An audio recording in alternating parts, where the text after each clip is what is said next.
We're talking about vehicle signage.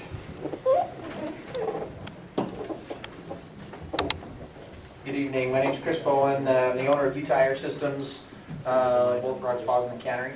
My presentation's not as long, so it's just going to be short and sweet. Today the presentation that I want to cover is going to be on vehicle signs. And as we bring this up, I have a PowerPoint too. Okay, the ordinance currently states commercial signs, prohibited signs. Signs not specifically authorized herein are prohibited, including but not limited to the following. Commercial signs mounted, attached, or painted on trailers, boats, or motor vehicles parked continuously for more than 24 hours on the premises of a business, which sign advertises a product or service available on the premise. I'd like to start over 5 reasons why we sign our vehicles. The first reason we sign our vehicles is for credibility. A signed vehicle is an official representation of our company. The next 3, if our vehicles aren't out driving around, obviously they aren't making us any money. Where to park them when they aren't being utilized. Obviously this is the big concern that we have with the ordinance. Every business would prefer to have all its vehicles and trailers out working every day. But when it's slow, we want to still be able to use these assets to help drum up more business. And the best use of these vehicles is to park them where our customers can see them. Obviously, under the current order. I'm Marie Fowler. I own the Northern Utah franchise of the International Trade Exchange here in North Ogden. Outside signs, Julie.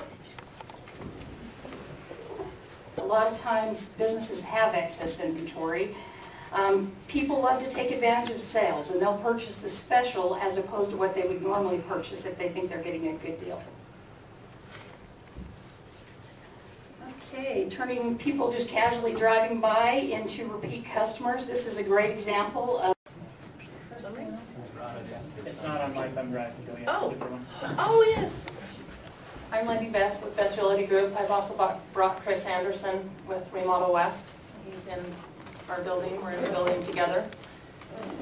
And my ordinance that I've been asked to speak on is the window signs. Right now it's defined that it cannot exceed more than 25% of the total area in which the window, through which they are visible. We feel that the city had not been able to see it from a distance. That currently does not keep the ordinance in effect there. Blockbuster.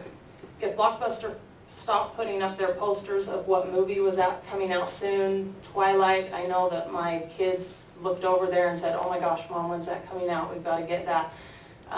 The Chipmunks, I would think that they were going out of business or that something was wrong. If their signage was only 25%, I don't know that you would be able to tell from a distance at what was coming out when.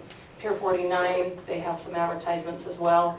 Wendy's, Subway, Taco Time, they're all tastefully on the back of ours. We did it for a number of reasons. First of all, we thought it advertised well from a busy road. We had to have something large, and it blocked the sun from coming in. So it was twofold with us. On the front, we think it's tastefully done, and it really does attract people. We have on average 2 to 4 clients a week that sells their deals or specials, food specials, and that. So thank you. Thank you, appreciate it. Did we get all of the presentations in? Some kind of common ground between the desires of the business community and your residents. But hopefully through what you've heard, you'll understand maybe some of the economic impacts of restrictive sign ordinances. Most of this has been covered, so I'm going to try to go quick so that I don't take up too much of your time. The small is actually by the University of San Diego. Another interesting study was by McDonald's, and there's the layout. You can read that at your leisure, listing that, hey, if we added a high-rise sign, we increased sales by 11%. If we decreased or lowered a sign, possibly take away a presentation or a display, it cost them. Not specific, about a specific ordinance, but about how North Ogden compares to some other cities. So all the time we hear, we don't want to be another Riverdale. So here's some information I gathered from the Department of Workforce Services and from the census. In Weber County, there are 66,000 households, and 85,000. And in North Ogden, it's very clear that we are a bedroom community. We offer 1/2 of one job per household, and $12,000 of income per household. And I think, back just a little bit, I think it's clear to extrapolate from this. The question is, how do these ordinances affect the average homeowner? If there were no ordinances and business was allowed to promote their service with zero regulation, would there be a negative impact on the average homeowner? Well, we hear several things from the community. Potentially, they think maybe we might lose the feel of our bedroom community, and maybe my property values might go down if I live near this giant thriving metropolis of downtown North Ogden. So, reasons that we need a thriving business district. So, in summary, let's work together to build a strong, thriving business district. Thank you. All right, let's have the lights back on if we could, please. All right, any other folks from the business community want to address the meeting at this point? Yes, Paul. I'm not a member of the Alliance, but I'm a business owner. Is that okay? Sure. Sure, you're a member. Well, no, I might tell you. No, mine is an expression of gratitude. I need you to state your name, please. Dr. Paul Mackley, Northview Dental, at North Ogden, 2201 North 400 East. But I'm just very impressed. I appreciate all done. Thank you. Hi, Chris Zanger from Great Harvest Bread. Excuse me. We have a store here in North Ogden in the cannery building, but we also have one downtown Ogden. And they have restrictions and sides. You know, there's things we could be doing better, but there's laws and whatnot that could be improved as well. So I'm supporting my alliance, but at the same time I'm saying we can maybe do things a little better as well.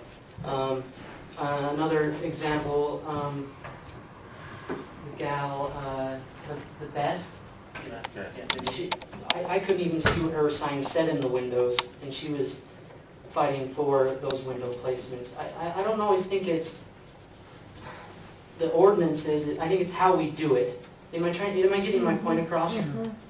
Okay, I mean, thank you. Thank you. Any more comments?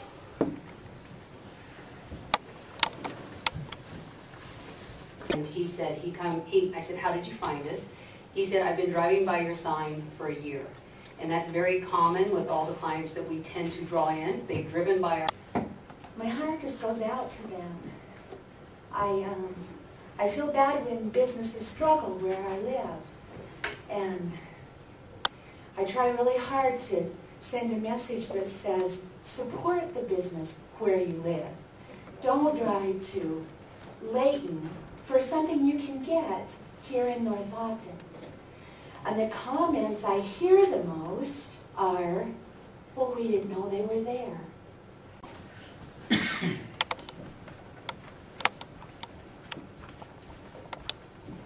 I'm Marilyn Nye from Jensen Floral, down where King's used to be. For a long time, we used to put a chalkboard out every day in front of our shop and behind our shop with a few balloons tied to it to attract attention. Posters and the signs on the lawn. The only concern I have are the big, huge, high signs that many businesses have along the freeways and stuff. Behind that, and if it took a few more signs to keep Kings in business, I would have been happy about that. First of all, because I like to walk, and we like that community feel. Now, if I need to buy a garden hose, I have to get in my car and drive to another community to buy that.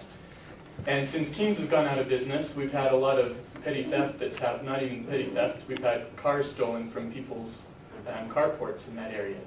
And it's turned into, from what I understand, it's turned into a drug exchange area in the community. So I can see the benefit of having some strong, thriving businesses in our community.